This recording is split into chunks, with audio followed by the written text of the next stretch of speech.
Despite the fact that I played guitar for, a really long time now, getting into like gear and the pedals and the amps and all that stuff, something that's fairly new to me. And one of the problems that I recently encountered is that I had some kind of crackling in my setup, and I had no idea what it was. Originally, I actually thought what it was the pickups in my ESP Eclipse. So I have the active pickups in it. I have an EMG 81 and 60, I believe. In my Epiphone Les Paul Custom, it's the EMG 8185. But it turns out that it actually wasn't that, and I did find the culprit. I did find the noisy pedal in my setup. And surprisingly, it's not the one that you would think. It's a completely different pedal. So here's the crackling sound that I was telling you about.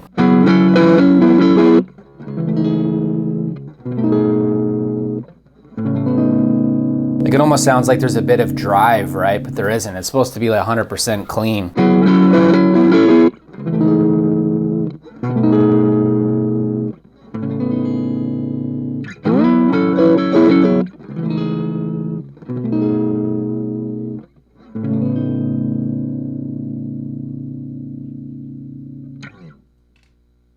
So obviously that's no good.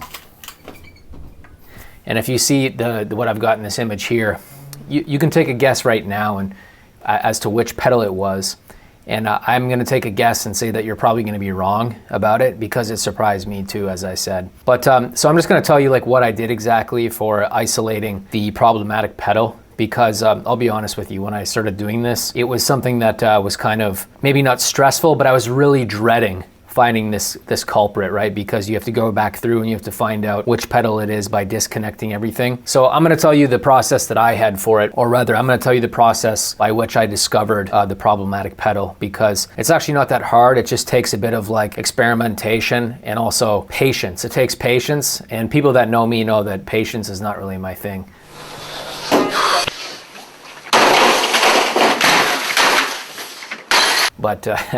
But it's something that I had to learn temporarily, at least, to get through this problem. But for the first thing that you want to do in this process is that you actually want to disconnect everything. You want to go straight into your guitar amp. I'm using the Orange 35 RT, and I went straight from my guitar into my Orange 35 RT. And I noticed right away that with the pickups cranked, totally turned up on both, regardless of whether it was treble or bridge, regardless of whether the tone was rolled off, excuse me. I was not getting any crackling at all with my 35 RT, none at all. So the crackling that I showed you earlier isn't there.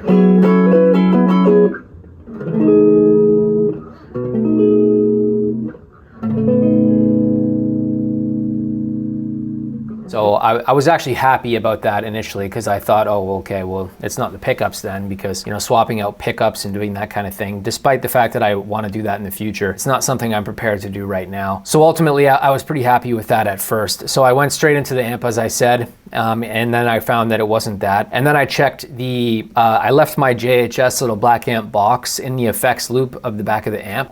And so there was no crackling with this either. So there was two cables in the back that, obviously you go from the send to the return of both the input and the output on the little black amp box. So clearly it wasn't that either. So it wasn't the two cables. It wasn't my orange Ernie Ball cable. It wasn't the active pickups. It wasn't any of that. So now I had to get serious with it, right? Like I had to get serious with the experimentation and the process. So what I did is I disassembled my entire board. I took every single pedal off. I disconnected every power cable, and I also flipped over my pedal board and I made some arrangements to it. Like I re-slotted the bars on it so it fit the pedals a little bit differently, because I found that my power supply wasn't attached to the bottom in the way that I would like. So as you can see here, I had to readjust these rivets, or whatever you want to call it, the screws, because I had to bring these closer together, because before these two bars right here were too far. So the Voodoo Labs power supply that I got here, it would constantly like slip in. It would fall into this space right here. So anytime I would go to plug that in, I would have to push, and then it would slip down, and then, oh man, it was a terrible nightmare. So I just had to, I had to redo those screws, as I said, and then get it to, to fit better. Another thing I did too is I fixed these feet, so it actually has enough room for the Voodoo Labs Pedal Power 3 to sit now, because before it was kind of like, smashing against the floor a little bit. So it wasn't very equal, if you know what I mean. Like it was rocking. It was rocking in a way that it shouldn't be. So now it's equal, right? It doesn't rock. Essentially, I just went one by one. I went one by one testing every single patch cable, every single power cable with the first pedal in my chain. So I started with the MXR Dynacom, and I figured maybe that would be the issue, but it turns out it wasn't the Dynacom. One thing I'd recommend is actually putting everything up on a desk like I have here. So I have it on a standing desk. Then I have the power supply and all the other stuff connected just like so. And that's how I tested each one, because it's just going to be way easier than bending over and doing the same thing over and over again, right?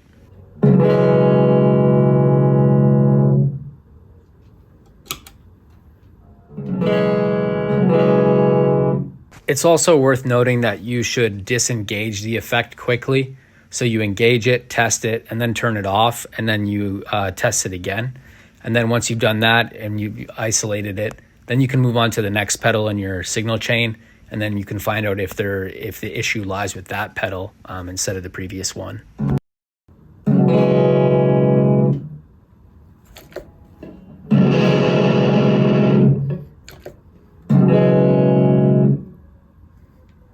I actually thought it was going to be the RC5 for a moment too. And I'm very, very pleased that it wasn't the RC5, because I love using the RC5 and I'm not prepared to swap that out of my chain. So I was really happy that it wasn't that. And then I also tried the MIDI Captain STD, despite the fact that it wouldn't really make sense for it to be the MIDI Captain STD because it's just a MIDI controller, right? But I checked it anyway because I wanted to be thorough. So it's important to note that during this process, I'm checking all of the power cables and all the patch cables as well. The one thing you want to do is you want to have a perfect cable. Like, you want cables that you know that are totally perfect and have no issues at all, and you want to test those against others. So you swap them out and then see if it's the issue, and if it isn't, then you continue on. So finally I put the electro-harmonic silencer into my setup, and surprisingly, it is this. It was my silencer that was causing this crackling sound. And I tried everything with it. I rolled back the release on it. I rolled back the reduction. I played around with the threshold. I played around with everything. I'd used a battery and not the power supply. I tried going just direct or inline noise gate rather than the four channel method or whatever it's called. Sorry, it escapes me the name of it right now.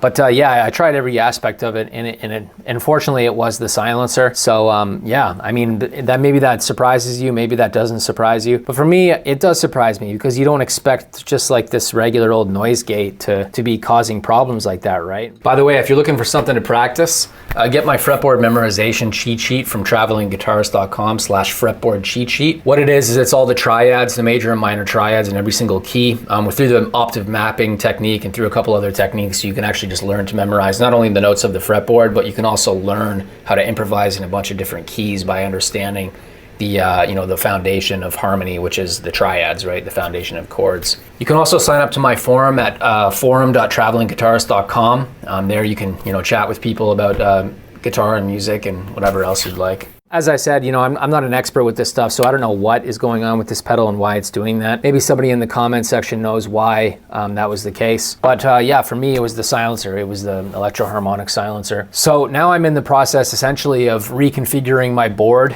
and possibly getting a new noise gate. It seems like the overwhelming consensus regarding noise gates is either the Boss NS2 or the TCE Sentry noise gate. And I mean, the TCE one looks really sweet. I've had great success with the TC Electronic brand so far, so I mean, I'll probably go with that one. But I was also thinking of the Joyo noise gate. There's one called like the Legal Done or something like that, and it's a very inexpensive noise gate, so I think I might have to try that, because I mean, it's literally half the price. So I mean, I might have to try that, and Joyo has been good to me thus far, so I'm probably going to go with that. Additionally, the next thing on my list is that I'm trying to get myself into a position where I have like all my patch cables and all my power cables organized perfectly on my board, because right now they're a bit of a mess. My board isn't the messiest thing in the world, but I don't like having a messy board. It's something that has just been good enough thus far. So using Velcro straps or what have you in order to get everything neatly fastened together, that's the next big thing on my list too. But anyway, yeah, if you want to isolate a noisy pedal in your rig, that's essentially what you do. You're going to have to accept the fact that you're going to have to be very patient, and you're going to have to test each one in the chain